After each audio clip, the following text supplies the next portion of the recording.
प्रचाराच्या निमित्तानं दुपारी 2 वाजता बीडहून निघालो. म्हणजे आम्ही मराठवाड्यात आणि 5.5 तासाचा प्रवास करून बापू आपल्या सासवडला इथं आलो आहे. माझ्या अगोदरच्या अनेक मान्यवरांनी अनेक कारण या लोकसभेची सांगितली. प्रत्येकानं सांगितलं की ही लोकसभेची निवडणूक लोकसभेच्या या देशाच्या हितासाठी किती महत्वाची आहे.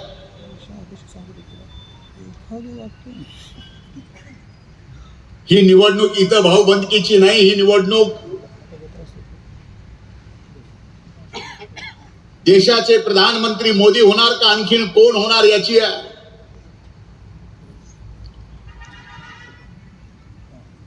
आता माझ्या आमदार महोदयांनी सांगितलं आणि त्या ज्या घटनेचा वर्णन करत होते त्यावेळेस मला आठवत होतं की बहुतेक काल परवा कुंजीर साहेबांनी आर्टिकल 370 बघितला असावा.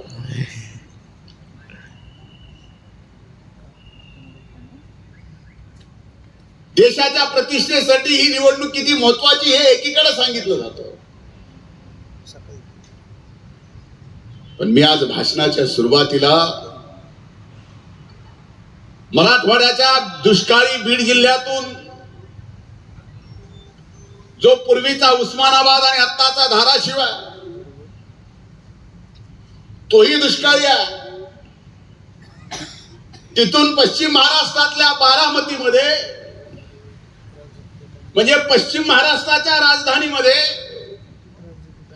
पवारांच्या घरी जी आमची मराठवाड्याची लेक सून म्हणून दिली गेली, ज्या सुनेला आज बाहेरचं म्हणलं जातं, त्या सुनेला विजय करण्यासाठी मी आपल्याला हात जोडून म्हणजे माझ्या बहिणीला विजय करण्यासाठी आलोय. हा माझ्यासाठी प्रतिष्ठेचा आहे.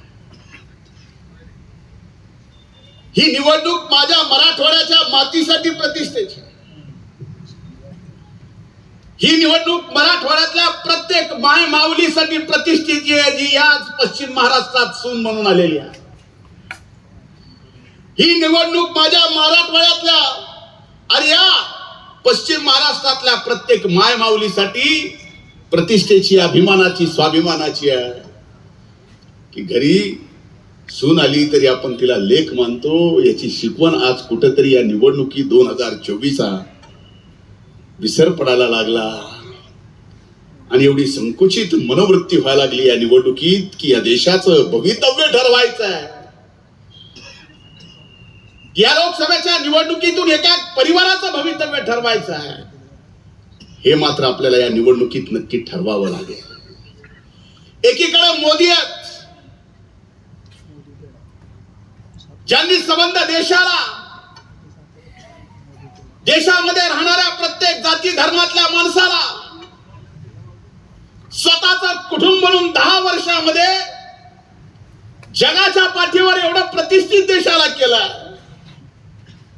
कदाचित आपल्यापैकी अनेक जणांना माहित आहे का नाही, माहित असेलही, पण आज मोदी साहेबांनी आपल्या देशाची प्रतिष्ठा एवढी वाढवली आहे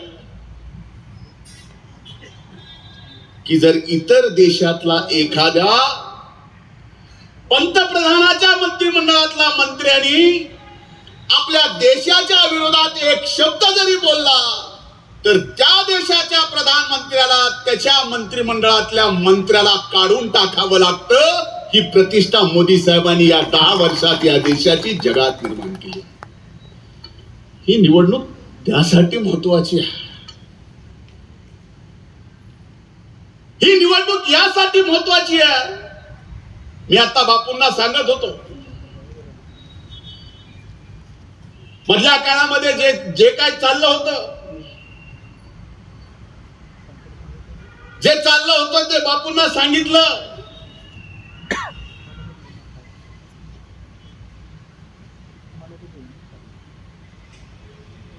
की जी 11 तारखेला सभा झाली, या पुरंदर मधली ऐतिहासिक सभा, ज्या सभेला तुम्ही वेगवेगळे नाव दिले असतील, पण ती सभा संपल्यावर आदरणीय दादांना मी फोन करून त्या विजयी सभेला, त्या सभेला मी नाव दिलं. ती म्हणलं ती जी सभा झाली पुरंदरची बापूंच्या सोबत तुमची एकत्रित, ती सभा म्हणजे विजयाजीत सभा आहे. आणि बारामती लोकसभा मतदारसंघाचा निकाल बदलणारी ती सभा. पण ही एकीकडे परिस्थिती पाहत असताना आपल्या जवळ पुणे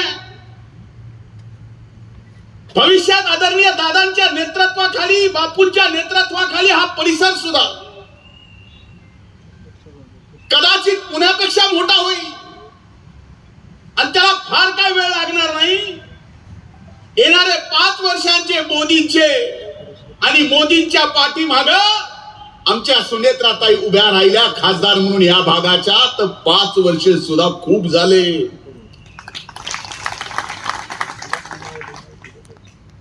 पण इथं या निवडणुकीत या बाबतीत प्रचार होताना दिसत नाही.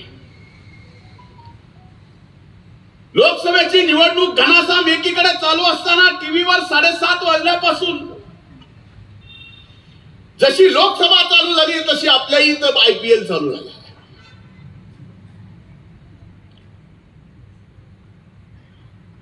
IPL क्रिकेटचा खेळ आपल्या सगळ्यांना माहिती आहे. दोन्ही टीम मध्ये 11 प्लेयर असतात हे आपल्याला माहिती आहे. पण या देशाच्या सर्वात मोठा लोकशाही सणाचा ही निवडणूक साजरी करीत असताना एकीकडे मोदी साहेब 11 जणच घेऊन क्रिकेटच्या ग्राउंड मध्ये आहेत, बॅटिंगला स्वतः आहेत, आणि दुसरीकडे इंडी 11-33 घेऊन फिल्डिंग करायला लागले. तरीही त्यांना पुढचे 25 वर्ष या महायुतीला आउट करणं शक्य होणार नाही. 33-66 झाले तरी अशी ही लढाई चालू असताना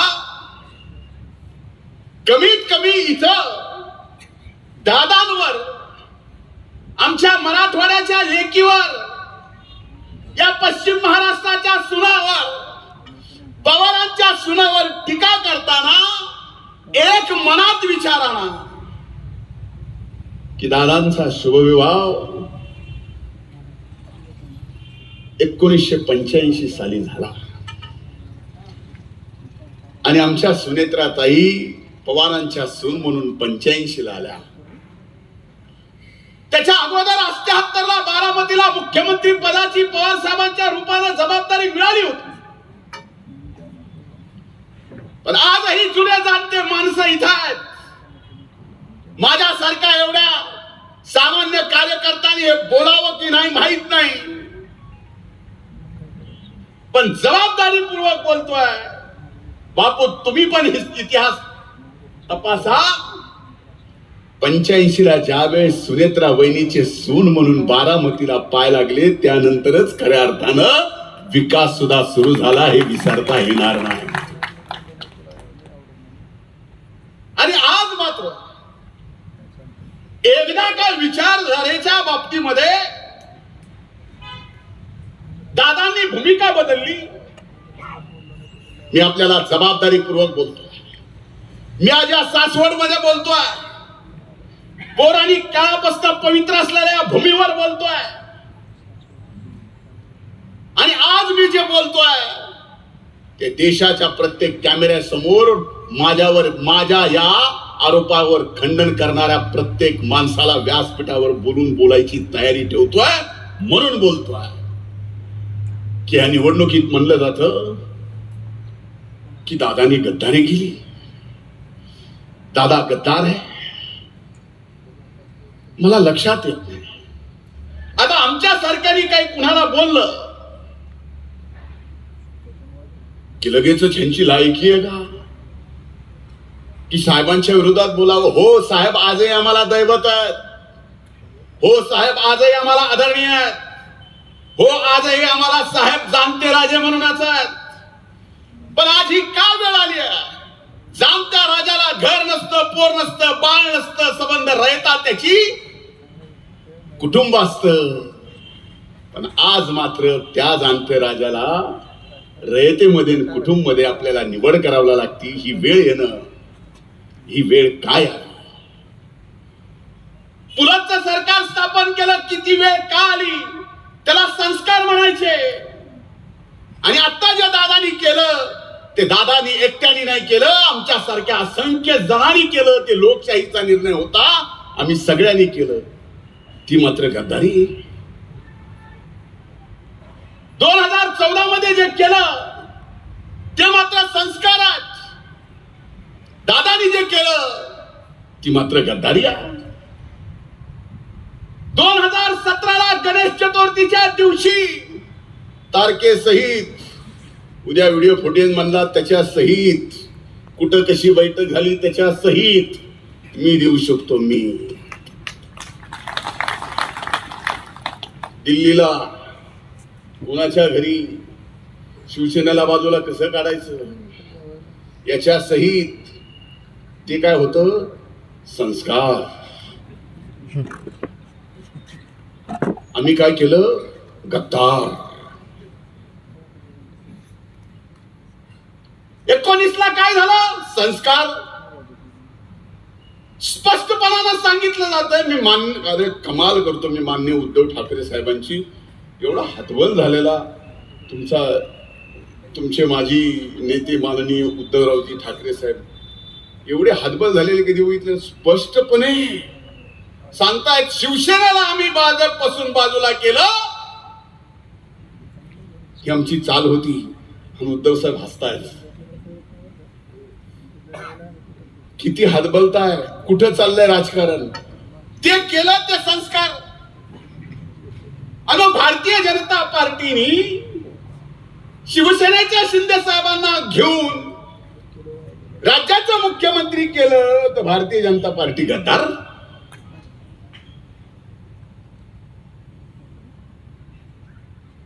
तुम्ही जे काय केलं ते सगळे संस्कार. आणि दादा, मी, भुजबळ साहेब, प्रफुल्लभाई तटकरे साहेब, मुश्रीफ साहेब, वळसे पाटील साहेब, किती जणांचे नाव घेऊ? अरे एवढेच नाही तर एक वेळ अशी आहे की राष्ट्रवादी काँग्रेस पक्षाच्या त्या काळातल्या 53 आमदाराच्या सायासहित भारतीय जनता पार्टीला समर्थन दिलेला कागद तुम्हाला दादा कधी दाखवतील का नाही माहित नाही, पण कधीतरी जीवनात मी एकदा दाखवणार आहे कुणाचे काय संस्कार आहेत आणि कुणाची काय गद्दारी आहे ती. मी इथं आलो जबाबदारीपूर्वक बोलवायला. मी इथं आलोय प्रत्येक आव्हान स्वीकारायला आलोय. पण याच्यासाठी नाही, ही भाऊबंदकीची लढाई नाही, ही लढाई विकासाची आहे.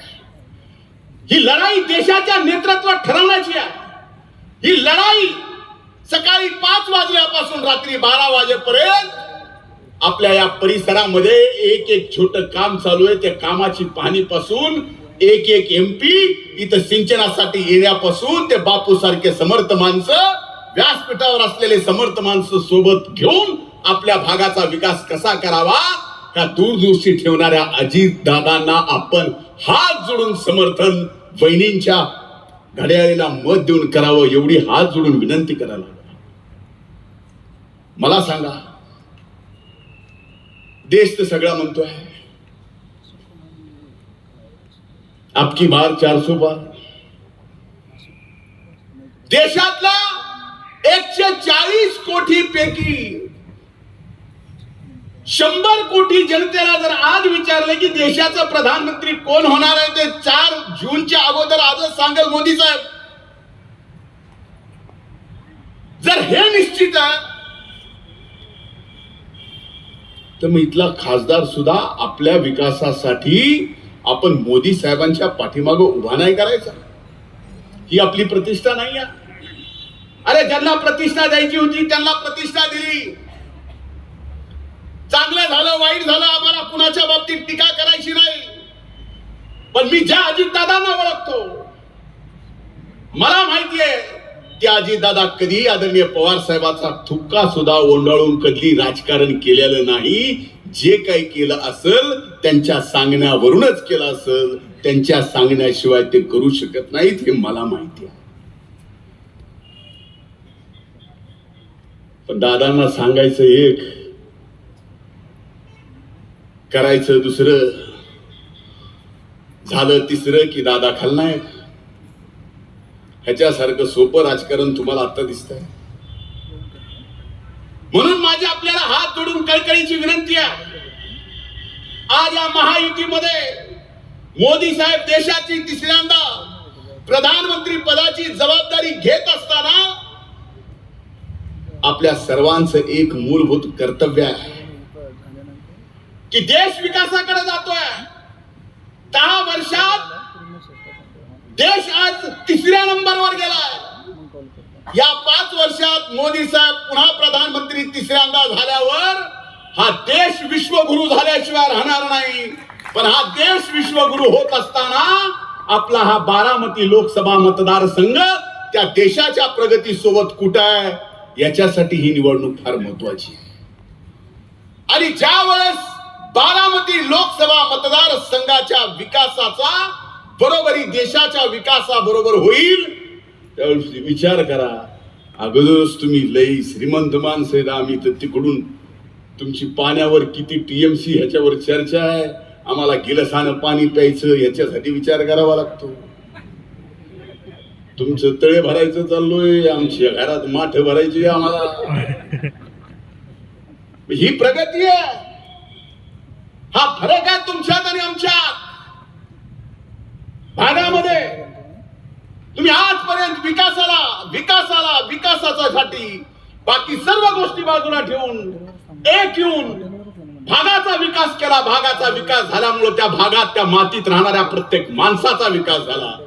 आपल्यापैकी सुद्धा आपल्या मनावर हात ठेवून मी आता जे बोलतोय, घरी जा आणि झोपायच्या अगोदर आपल्या मनावर हात ठेवा. कुलस्वामिनीला आपल्या आठवण करा आणि विचार करा मागच्या 10 वर्षाच्या काळात तुमच्या आर्थिक उलाढालीमध्ये पूर्वीच्या 10 वर्षापेक्षा या 10 वर्षात बदल झालाय का नाही. जर याचं उत्तर नाही मिळालं, तुम्हाला तुमच्या मनानं जे करायचं ते करा. पण याचं उत्तर जर हो मिळालं तर आपल्याला कुलदैवतेला स्मरून घड्याळच्या समोरचं बटन या निवडणुकीमध्ये 7 तारखेला दाबावं लागेल. लढाई याची आहे. सहानुभूती, भाऊबंदकी, असं तसं, दादांवर खालच्या पातळीवर टीका वगैरे वगैरे. सूरजजी ह्या सगळ्या गोष्टीतून मी तासून सुलाखून निघालं नाही. माझे अनेक भाजपचे सहकारी इथं बसले, अनेक जण भाजपमध्ये होते. दादांसारखं एक नेतृत्व या ठिकाणी मला मिळालं, मला आधार दिला. नाही तर माझ्यासारख्या भटक्या समाजात जन्माला आलेला एक व्यक्ती जे घरातून काढून टाकलेला आज तुमच्या समोर ताटमानाने या ठिकाणी भाषण करतोय, तुम्ही एवढं जण ऐकताय. हे जे घडवलंय ना, सुरुवात जरी स्वर्गीय मुंडे साहेबांनी केली असली तर दादा खंबीरपणानं आजपर्यंत मागे राहिले, विश्वास ठेवला, म्हणून मी आज या ठिकाणी घडलो. तर मला सांगा, तशा त्या प्रसंगात त्या लढाईत बापू माझ्यासारखा राजकीय बळी माझ्यासारख्याचा कधी कुणी त्या काळात दिला असता आणि माझ्यासारख्याचा बळी देऊन विसरून नाही गेले असते. म्हणून मी कायम म्हणत आलेलो आहे आणि आज एक ठामपणानं या महायुतीच्या युवक मेळाव्यात बोलतोय. महाराष्ट्राच्या राजकारणामध्ये अनेक नेते शब्दाला जागणारे असतील, पण मी माझ्या डोळ्यांनी पाहिलेला, मी माझ्या हृदयाने अनुभवलेला आणि माझ्या कानाने ऐकलेला एकमेव नेता, त्याचं नाव आहे अजितदादा पवार. शब्द दिला की पाहणार बापू. त्यामुळं आप दोनों तो जानी दुश्मन भी थे, आप तो जानी दोस्त बन गए हो. तो ये दोस्ती कुछ रंग लानी चाहिए, दोस्ती में कुछ बाहर आनी चाहिए. ही लोकसभेची आहे, उद्या आपल्याला विधानसभेची निवडणूक आहे. त्यामुळे या लोकसभेच्या निवडणुकीत एकदा का ह्या सहानुभूतीच्या, भावबंदकीच्या, गद्दारीच्या, संस्काराच्या, फलाण्याच्या, बिस्ताराच्या पलीकडे जाऊन या देशाच्या प्रतिष्ठेसाठी तुम्ही जर मतदान केलं आणि सुनेत्राताईंना घड्याळाच्या समोर बटन दाबून मोदी साहेबांच्या पाठीमागं उभं केलं, तर बापू, जे तुमचं स्वप्न तुम्ही मला आता सांगत होतात की 1100 एकर जमीन तुम्ही IT पार्क साठी देताय, 350 कंपनी आज IT पार्कला जागा नाही म्हणून पुण्यात वाट बघताय, हे स्वप्न बापू मी तुम्हाला सांगत आलो. मला बापू बरंच काही सांगायला म्हणलं, बापू मी पण 93 पासून पुण्यातच राहिलेलो आहे. मग आयुष्य 93 ते 99 पुण्यातच गेलंय. मी शिकायला सिम्बॉयसिस कॉलेजला होतो, राहायला फ्लॅटवर होतो, दुपारचं जेवण बारामती हॉस्टेलला करायचो, जेवणानंतरचा चहा BMC हॉस्टेलला घ्यायचो, 4 वाजताचा चहा मराठवाड्याच्या हॉस्टेलला प्यायचो आणि त्याच्यानंतर संध्याकाळी रुपाली वैशाली आणि फर्ग्युसन हॉस्टेलचं हॉस्टेल बघायचो आणि आठवड्यातून 4दा का होईना पश्चिम महाराष्ट्रातल्या कुठल्या तरी एका ठिकाणी जाऊन निबार जेवायचो. हे मी मोटरसायकलवर फिरून केलेलं आहे बापू, त्यामुळे मला हे सगळं माहिती आहे. हा बदल झालेला सुद्धा मी माझ्या डोळ्यांनी बघतोय आणि ज्या वेळेस हा बदल बघतोय तर बदल बघत असताना मागच्या 35 वर्षामध्ये अविरतपणे ज्या दादानी या मातीतला प्रत्येक माणूस आपला म्हणून या भागाचा विकास केला, तो विकास आज आपल्या सगळ्यांच्या समोर दिसतोय. आणि त्याच दादांच्या पाठीमागे मोदी साहेबांचे देशाचे प्रधानमंत्री म्हणून आशीर्वाद वहिनीच्या रूपाने या ठिकाणी, ताईच्या रूपाने, आपल्या सुनेत्रा ताईच्या रूपाने जर या ठिकाणी मिळाला तर मी आपल्याला सांगतो, तुमचा बदल इतक्या झपाट्याने होईल, इतक्या झपाट्याने की मर्यादा नाही. आता मला सांगा, ह्या मतदारसंघाचं सगळं वैभव फक्त शेल्फी काढण्यात घालायचंय का? या मतदारसंघाचा विकास फक्त संसद रत्न पुरस्कार गोडाऊन मध्ये भरून ठेवून होणार आहे का? गोडाऊन मध्ये भरून ठेवून होणार आहे? मग कशाने दिवस रात्र कष्ट करावं लागेल? इथं एक TMCचा हिशोब बापू करायला लागले. समोरच्याला TMC जर विचारलं, भलेही संसद रत्न असतील, TMC LMT मध्ये सांगितल्यामुळे लिटर मध्ये सांगा म्हणल्यावर सांगता येईल? सांगता येईल का?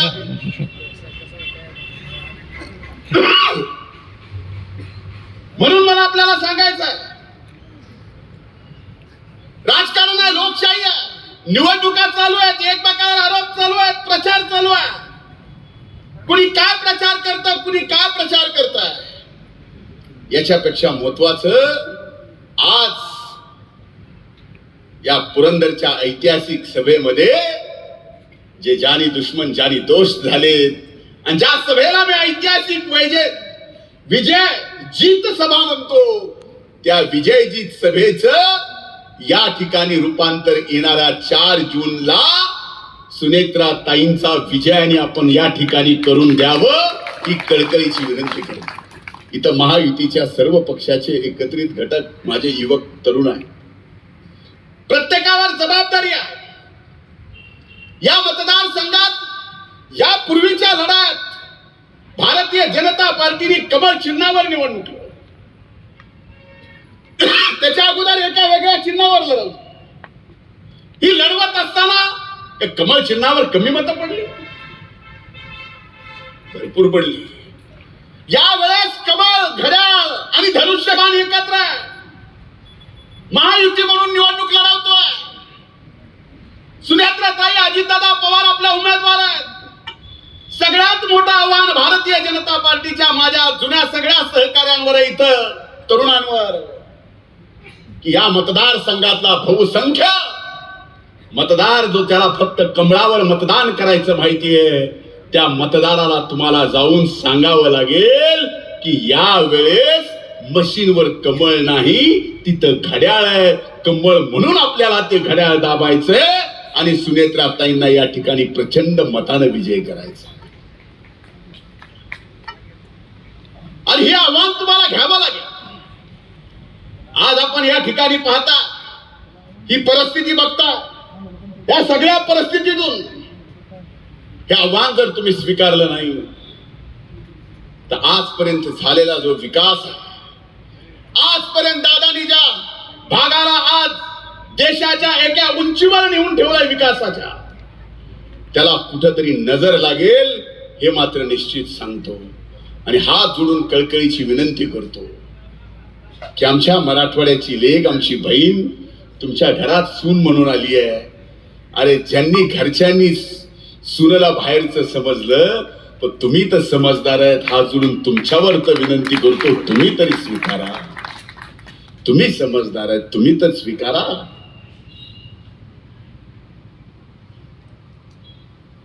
एखाद्याचं पोटचंय म्हणून झाली असेल चूक, ठीक आहे, पण तुमच्याकडून अशी चूक होऊ देऊ नका. आणि ती चूक जर झाली तर आजपर्यंत पिढ्याना पिढ्या जसं चांगला हो झालंय, तसंच पिढ्याना पिढ्या आपल्या ह्या चांगलेपणाला कुठेतरी नजर लागेल. एवढंच हात जोडून कळकळीचं आपल्याला या ठिकाणी विनंती करायची आहे. 7 तारखेला मतदान आहे. बापूंनी बापूची जबाबदारी घेतली आहे. इथलीच नाही तर भोरची सुद्धा घेतली आहे. ज्यांनी त्यांनी आपल्या आपल्या पद्धतीने जबाबदारी घेतली आहे. माझ्यावर सुद्धा बीडची जबाबदारी आहे, धाराशिवची जबाबदारी आहे. परभणीचा काल प्रचार संपला, उद्या मतदान आहे, तिथली जबाबदारी होती. आता मला परत परळीला जायचं आहे, परत उद्या बीडची जबाबदारी आहे.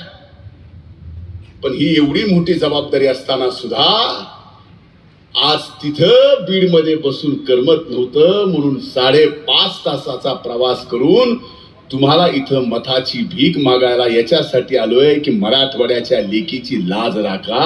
ती सून म्हणून तुमच्याकडे आली आहे, ती सून म्हणून आली आहे. आणि एवढं तर करा, ज्याला संध्या द्यायच्या दिल्यात ना, एकदा नाही दोनदा, दोनदा नाही तीनदा दिल्यात ना.